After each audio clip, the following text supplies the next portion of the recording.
허락하신 하나님의 말씀은 미가서 4장 1절로 13절까지 말씀입니다. 끝날에 이르러는 여호와의 전에 산이 산들의 꼭대기에 굳게 서며 작은 산들 위에 뛰어나고 민족들이 그리로 몰려갈 것이라. 곧 많은 이방 사람들이 가며 이르기를 오라 우리가 여호와의 산에 올라가서 야곱의 하나님의 전에 이르자. 그가 그의 도를 가지고 우리에게 가르치실 것이니라. 우리가 그의 길로 행하리라 하리니 이는 율법이 시온에서부터 나올 것이요 여호와의 말씀이 예루살렘에서부터 나올 것임이라. 그가 많은 민족들 사이에 이를 심판하시며 먼 곳 강한 이방 사람을 판결하시리니 무리가 그 칼을 쳐서 보습을 만들고 창을 쳐서 낫을 만들 것이며 이 나라와 저 나라가 다시는 칼을 들고 서로 치지 아니하며 다시는 전쟁을 연습하지 아니하고 각 사람이 자기 포도나무 아래와 자기 무화과 나무 아래에 앉을 것이라. 그들을 두렵게 할 자가 없으리니 이는 만군의 여호와의 입이 이같이 말씀하셨음이라. 만민이 각각 자기의 신의 이름을 의지하여 행하되 오직 우리는 우리 하나님 여호와의 이름을 의지하여 영원히 행하리로다. 여호와께서 말씀하시되 그날에는 내가 저는 자를 모으고 쫓겨난 자와 내가 환난 받게 한 자를 모아 발을 저는 자는 남은 백성이 되게 하며 멀리 쫓겨났던 자들이 강한 나라가 되게 하고 나 여호와가 시온 산에서 이제부터 영원까지 그들을 다스리리라 하셨나니 너 양떼의 망대요 딸 시온의 산이여 이전 권능 곧 딸 예루살렘의 나라가 내게로 돌아오리라. 이제 내가 어찌하여 부르짖느냐. 너희 중에 왕이 없어졌고 내 모사가 죽었으므로 내가 해산하는 여인처럼 고통함이냐. 딸 시온이여 해산하는 여인처럼 힘들여 나을지어다.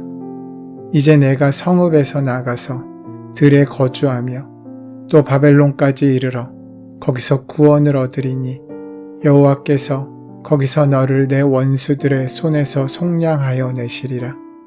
이제 많은 이방 사람들이 모여서 너를 치며 이르기를 시온이 더럽게 되며 그것을 우리 눈으로 바라보기를 원하노라 하거니와 그들이 여호와의 뜻을 알지 못하며 그의 계획을 깨닫지 못한 것이라. 여호와께서 곡식단을 타작마당에 모음같이 그들을 모으셨나니 딸 시온이여 일어나서 칠지어다.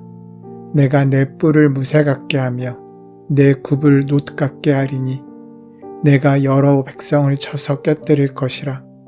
내가 그들의 탈취물을 구별하여 여호와께 드리며 그들의 재물을 온 땅의 주께 돌리리라.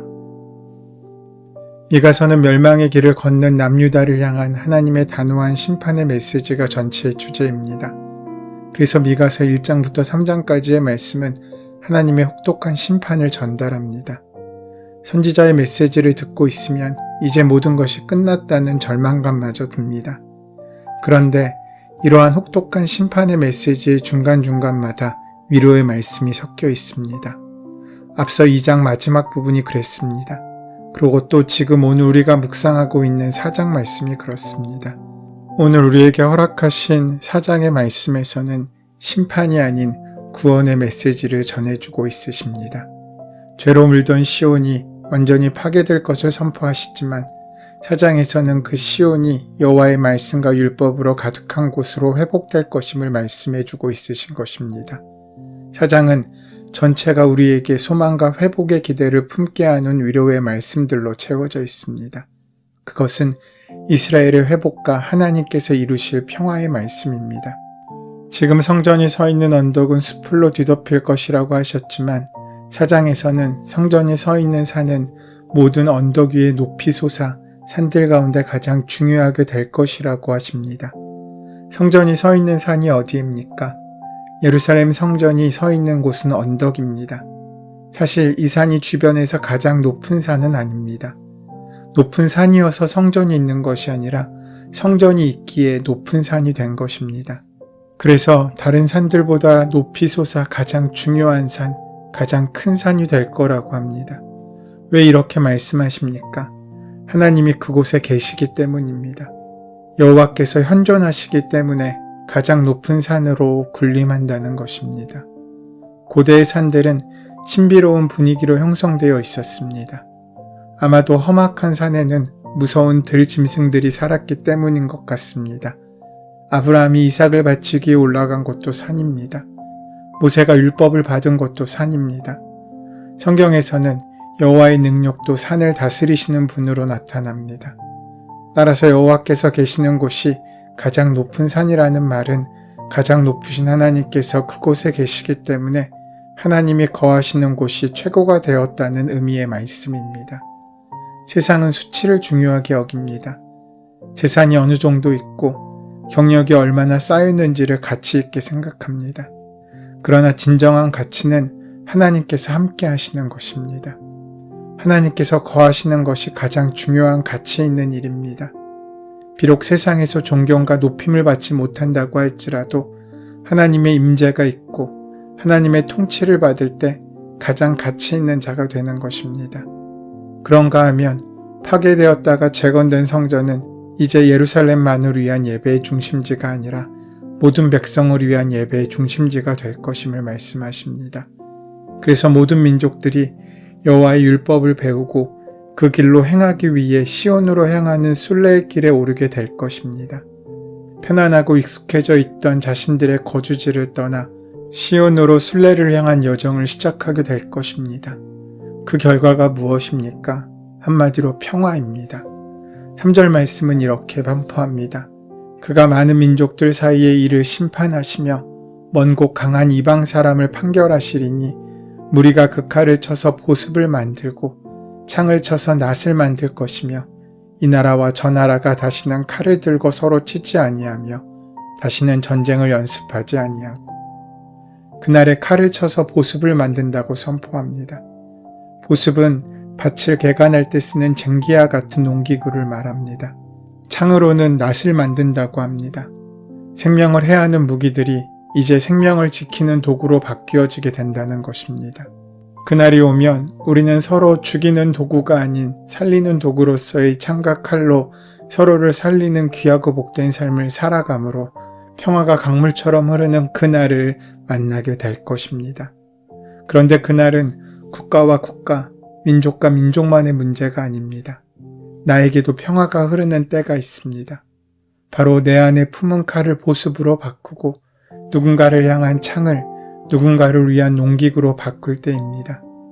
늘 안 되는 것을 생각하고 부정적이고 걱정과 근심의 마음을 기대와 소망으로 바꾸어내고 감사와 기쁨으로 바꾸어질 바로 그때가 주님께서 다시 오실 그날입니다. 그때 우리 안에는 참된 하늘의 평화가 흐르게 될 것입니다. 칼을 내 마음에 품지 말아야 합니다. 분노와 미움의 만듦으로 거룩한 내 마음 가운데 창을 만들지 말아야 합니다. 내 마음을 전쟁터로 만들지 말아야 합니다. 바울 사도는 영에 속한 생각은 생명과 평화라고 말했습니다. 그러니 걱정과 염려는 기대와 기도로, 불평과 부정은 믿음과 소망으로 거듭나게 할 수 있어야 합니다. 우리가 하는 생각의 마지막에는 생명과 평화가 깃들게 만들어야 합니다. 거기에 주님의 기름 부으심이 있습니다. 선지자 미가는 그날이 오면 모두에게 평화가 임할 것임을 선포하고 있습니다. 서로 싸우던 칼을 밭을 갈아 생기가 나는 땅을 일구는 쟁기로 바꾸고 사람을 찌르던 창을 열매를 수확하는 낫으로 바꾼다는 것입니다. 이는 남의 얘기가 아닙니다. 내 안에 여전히 품고 있는 시기와 질투, 다툼과 경쟁, 상처에 대한 날카로운 칼을 부러뜨리고 좋은 생각과 기대로 채워야 우리 안에 평화가 찾아옵니다.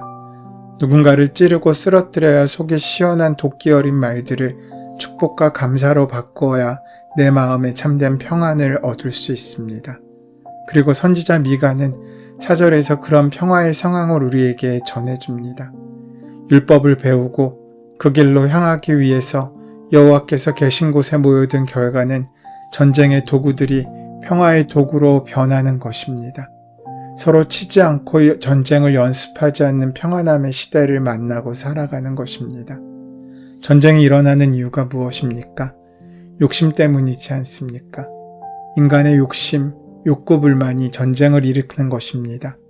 욕심이 있다 보니 사람과 사람이 총과 칼로 서로를 겨누어 죽이고 빼앗는 것입니다.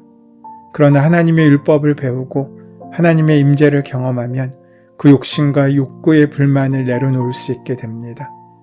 그 마음을 말씀으로 채우고 공의로우신 하나님과 동행하면서 하나님의 판결대로 움직이게 되면 우리는 비로소 무기를 내려놓을 수 있게 될 것입니다. 전쟁의 도구들이 평화의 도구로 변하여 이상적인 천국 같은 시대가 열리게 되는 것입니다. 사람마다 자기 포도나무와 무화과나무 아래 앉아서 평화롭게 살 것이다. 미가가 그려주는 세상은 한 폭의 그림처럼 아름답습니다. 마치 드넓은 잔디밭에 새들이 지저귀고 산들바람이 부는 가운데 아름드리 나물 그늘 아래 옹기종기 모여서 두런두런 이야기꽃을 피우는 아름다운 전원의 풍경이 떠오릅니다. 여기 포도나무와 무화과나무를 등장시킨 것은 아마도 각기 풍요와 평화의 상징으로서의 의미 때문인 것으로 보입니다. 이 모든 것은 결국 영의 문제입니다. 우리 안에 무엇이 채워져 있는지가 중요합니다. 그러므로 우리가 싸워야 할 싸움은 내 마음에 무엇을 채우느냐의 싸움입니다.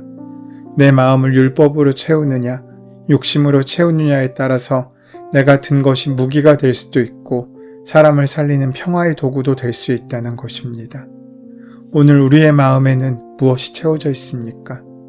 우리가 말씀을 기억하고 말씀을 묵상하며 붙잡아야 할 이유가 여기에 있습니다. 우리의 마음을 율법으로 온전히 채워갈 수 있을 때 우리는 누군가를 죽이고 누군가에게 상처 주는 존재가 아니라 누군가를 살리며 살아갈 힘을 주는 복된 존재로서의 삶을 살아갈 수 있습니다. 그러므로 사랑하는 여러분, 오늘 우리의 마음을 율법으로 채우십시오. 그리고 주께서 말씀하시는 대로 행하십시오. 주의 길을 따라 살아가십시오. 그럴 때 우리를 통해 평화가 찾아올 것입니다. 우리가 누리는 평화는 하나님의 이름을 의지할 때 누릴 수 있습니다. 풍요와 평화를 누릴 수 없는 사람은 각각 자기의 신의 이름을 의지하는 자입니다. 눈에 보이는 우상을 의지하는 것뿐만 아니라 세상의 허망한 것을 신으로 의지하는 자는 참된 풍요와 평화를 누릴 수 없습니다. 그러면서 이어진 6절에서 8절까지의 말씀은 평화와 회복의 말씀인데 1차적으로는 포로로 잡혀갔던 이스라엘의 귀환을 의미하지만 세상의 권력으로 쫓겨난 사람들의 귀환과 회복을 의미하기도 합니다. 나아가 마지막 날에 만날 완전한 평화와 회복을 뜻하기도 합니다. 하나님께서는 잃은 양을 찾으시듯이 쫓겨난 사람들을 찾으시고 회복시켜 주십니다. 7절 상반절을 보면 쫓겨난 자와 환난을 받은 자들이 단지 돌아오는 것으로 그치지 않고 강한 나라로 회복시켜 주신다고 합니다. 강한 나라가 어떤 나라입니까? 그것은 세상의 기준으로 군사력이 막강하거나 경제적으로 부유한 나라가 아니라 하나님으로부터 다스림을 받는 나라입니다. 7절 하반절에 나 여호와가 시온산에서 이제부터 영원까지 그들을 다스리리라 라고 말씀하십니다. 이스라엘은 강력한 힘을 가진 이방 나라들에 의해 비참한 멸망을 당했습니다. 현실만 보면 미래의 희망이 전혀 보이지 않습니다. 하지만 이때 하나님께서는 분명히 약속하시고 함께 하신다고 말씀하십니다. 하나님께서는 이스라엘에게 왜 해산하는 여인처럼 부르짖고 고통스러워하는지를 물으십니다. 그것은 이스라엘이 현실만 보고 미래에 대한 희망을 보지 못했기 때문입니다. 우리 역시 현실의 어려움만 보면 고통스러워 눈물이 납니다. 때로 목소리 높여 울분을 토하기도 합니다. 그런데 곰곰이 생각해보면 울며 부르짖는다고 해서 문제가 해결되지 않습니다. 바로 그때 하나님을 바라볼 수 있어야 합니다. 하나님께서 문제의 해결책을 주십니다. 그 해결책은 바로 율법이고 여호와의 말씀입니다. 하나님의 말씀 안에 거하며 그 말씀에 온전히 순종하며 나아갈 때 우리의 울음은 변하여 찬송이 되고 고통은 변하여 기쁨이 될 것입니다. 하나님께서 우리에게 원하시는 것은 우리의 심판이 아닌 회복입니다. 하나님을 떠나 제멋대로 살아가는 이스라엘을 아버지의 마음으로 징계하여 그들의 마음을 돌이키게 하시어 회복시켜 주시는 것입니다. 오늘 그 은혜가 우리와 함께합니다. 그 은혜를 위하여 그 뜻을 돌이켜 주님께서 원하시는 그 자리로 나아가는 저와 여러분 되시기를 소원하고 축원합니다. 은혜의 주님, 말씀이신 예수님 안에서 진정한 평화와 회복을 누리며 살아갈 수 있도록 인도하시고 함께하여 주시옵소서. 예수님의 이름으로 기도드립니다. 아멘. 이제 오늘 이 아침 우리에게 허락하신 본문의 말씀이 지금 나에게 주신 하나님의 음성으로 만나지기 위하여 본문의 말씀을 깊이 묵상하시고 함께 기도하는 시간 가지도록 하겠습니다. 함께 기도합니다.